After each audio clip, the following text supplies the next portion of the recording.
तो आज मैं थोड़ा जल्दी में हूँ इसीलिए मैं फेस कैम वीडियो बना रहा हूँ क्योंकि भाई आरसीबी का मैच भी आ रहा है उसके लिए उसके बारे में भी तैयारियां करनी है। तो चलिए बिना किसी तरीके शुरू करते हैं। तो सबसे पहले तो हम लोग टॉस हारे जो कि हम लोग हमेशा से हारते आ रहे हैं। ऋतुराज गायकवाड़ के हाथ में नहीं है वो, हमने देख लिया कई बारी।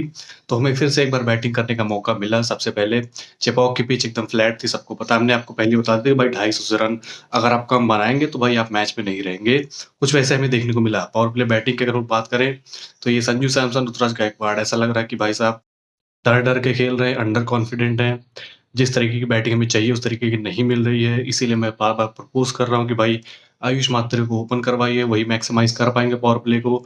जिस तरीके से पावर प्ले को मैक्सिमाइज़ किया है प्रियांश आर्या ने उस तरफ से। और अगर आप पावर प्ले में आगे नहीं रहेंगे, 6 ओवर में 70-75 रन नहीं बनाएँगे, तो आप लोग पावर प्ले में ये गेम हार जाएँगे, जो हुआ है मतलब इस मैच में। कहाँ पंजाब किंग्स का स्कोर 70 के पास था, हमारा था 57 रन 6 ओवर में और सिर्फ 1 विकेट गिरा था। तो इसका मतलब बहुत ही कंज़र्वेटिव बैटिंग। और जब हमारे कैप्टन ही ऐसा खेल रहे, तो पूरी टीम के ऊपर क्या ही असर पड़ेगा। जब 2 मेन खिलाड़ी इतना अंडर कॉन्फिडेंट है, तो पूरी टीम तो अंडर कॉन्फिडेंट रहेगी ही रहेगी। बात करें मिडल ओवर्स की, तो वहाँ पर भी हम लोग थोड़ा-सा स्लो हुए। जब शिवम दुबे बैटिंग करने आए थे, उसके बाद मुझे लगता है थोड़ा-सा हम लोग स्लो हुए। 10-15 रन आप वहाँ मान के चलिए वहाँ पे कम हो गए, तो टोटल अभी तक 25 रन, 30 रन जो हमारे माइनस होने थे, वो हो चुके हैं पावर प्ले और मिडल ओवर मिलाकर। और वही आपको कुछ कम दिखाई देंगे, जो पूरा टोटल बना हमारा। फिर एक क्वेश्चनेबल डिसीजन प्रशांत वीर का सिलेक्शन। चलो मान लिया उनको बैटिंग के लिए चलिए सेलेक्ट किया था आपने आखिर में। हालाँकि बैटिंग नहीं आई, उससे मेरा इतना कंप्लेन नहीं है क्योंकि वो हो जाता है।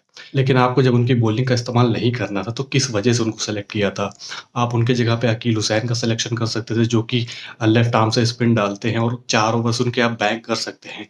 वो 4 ओवर डालने वाले खिलाड़ी हैं। तो और वो तंग भी कर सकते थे, जो जो भी राइट हैंडर्स थे पंजाब किंग्स में, बिल्कुल तंग कर सकते थे। तो डेफ़िनेटली ये यहाँ पे सिलेक्शन में थोड़ा-सा कह सकते हैं कि हम लोग पीछे रह गए। फिर जो टोटल हमारा बना वो कह सकते हैं सिर्फ़ पार स्कोर था। मैंने बताया था कि भाई 250 के आस-पास आपको जाना होगा। तो ये 30 रन 35 रन अगर एक्स्ट्रा बनाते तो हम लोग 240-45 तक पहुँच सकते थे, जो कि हमारी बैटिंग के इंटेंट की वजह से हम लोग वहाँ पे नहीं पहुँच पाए। अब देखो इसमें एक एनफोर्समेंट आएगी डेवॉल्ट डेविस के नाम से, तो मेरे हिसाब से वो टोटल है जो हम लोग अचीव कर सकते हैं। और थोड़ा पॉज़िटिव तरीके से खेलना है हमें पावर प्ले में, तो यहाँ पे हम लोग पीछे रह गए एकदम। फिर ऋतुराज गायकवाड़ इसको जाके जस्टिफ़ाई करते हैं प्रेस कॉन्फ्रेंस में, जो प्रेज़ेंटेशन हुई पोस्ट मैच, वहाँ पे कहते हैं कि भाई हमारा टोटल अच्छा था। वो तो हमारे बॉलर्स ने थोड़ा वो मतलब ढील दे दिया, ये उनका कहना है। तो भाई ये कहाँ से जस्टिफ़ाएबल है, मैं क्या ही बताऊँ। कैप्टेंसी में बहुत सारे सवाल उठने चाहिए, मैनेजमेंट के ऊपर सवाल उठने चाहिए। क्योंकि ये नहीं हो रहा जिस तरीके से चेन्नई सुपर किंग्स चाहती है, जिस तरीके की चेन्नई सुपर किंग्स फैन्स चाहते हैं, नहीं हो रहा है उस तरीके से। फिर बॉलिंग की बात आती है, पावर प्ले के पहले 3 ओवर्स तो भाई भूल जाइए उसको, लेकिन आखिरी के 3 ओवर्स में हमने पुल बैक किया है, मैं आपको अगर ऑनेस्टली बताऊँ तो। फिर उसके बाद अगर लोग देखें तो भाई bad bowling rotations, bad fielding positions, सारी कैप्टेंसी के अंडर आता है और ये हमने कई बारी देखा है। मैचअप्स का कोई ध्यान नहीं रखा है, जो इम्पैक्ट प्लेयर है वो किस वजह से आया मुझे समझ में नहीं आ रहा है। आप एक फास्टर ला सकते थे गुरजसप्रीत के नाम पे, वो अच्छा कर सकते थे जहाँ तक मुझे लगता है क्योंकि उनका मैचअप था श्रेयस अय्यर के साथ। आपने राहुल चहर को लिया क्योंकि चहल ने 3 ओवर्स अच्छे अच्छे डाले थे।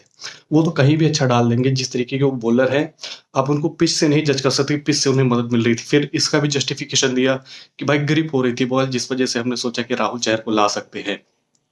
विजय कुमार वैशाख जो बॉलर है पंजाब किंग्स के, वो साफ-साफ कहते हैं कि भाई ग्रिप नहीं था बॉलिंग में। पिच में ग्रिप नहीं था, कोई भी ग्रिप नहीं था, एकदम फ्लैट पिच थी। लेकिन ऋतुराज गायकवाड़ कहते हैं कि भाई था, मतलब कोई नहीं कह रहा ग्रिप था, सिर्फ ऋतुराज गायकवाड़ को दिखा कि ग्रिप था। मतलब अपने डिसीजंस को वो जस्टिफाई करना चाहते थे, इसी वजह से ये लॉजिक वो दे रहे थे कि भाई ग्रिप था पिच में, जिसकी वजह से हमने सोचा स्पिनर काम आ जाएगा। चहल की बॉलिंग देख के हमें लगा स्पिनर काम आ जाएगा। भाई चहल चहल है और ये फालतू के एक्सक्यूज़ेस देना बंद करिए, कैप्टेंसी में ध्यान दीजिए। ये जो अंडर कॉन्फिडेंट आपकी टीम दिखाई दे रही है, सिर्फ़ आप ही की वजह से दिखाई दे रही है। क्योंकि अगर कैप्टन नहीं रहेगा कॉन्फिडेंस में, तो फिर टीम तो मतलब भूल ही जाइए कि कॉन्फिडेंस में रहेगी। तो ये जस्टिफ़ाई करना बंद करिए, ठीक खेलिए तभी कुछ हो सकता है। तो ये मैच हम लोग 18.4 ओवर्स में हार गए। उन्होंने कहा अच्छा टोटल था, अगर अच्छा टोटल होता तो हम लोग कम से कम 19.5 गेंद तक तो ले ही जाते टोटल चेज़ करवाने से पहले। लेकिन नहीं हुआ, उन्होंने फिर से एक बार हमें चूना लगा दिया है और चेन्नई सुपर किंग्स की टीम से बहुत ज़्यादा डिसअपॉइंटेड हूँ जिस तरीके से ये इस मैच में खेले हैं।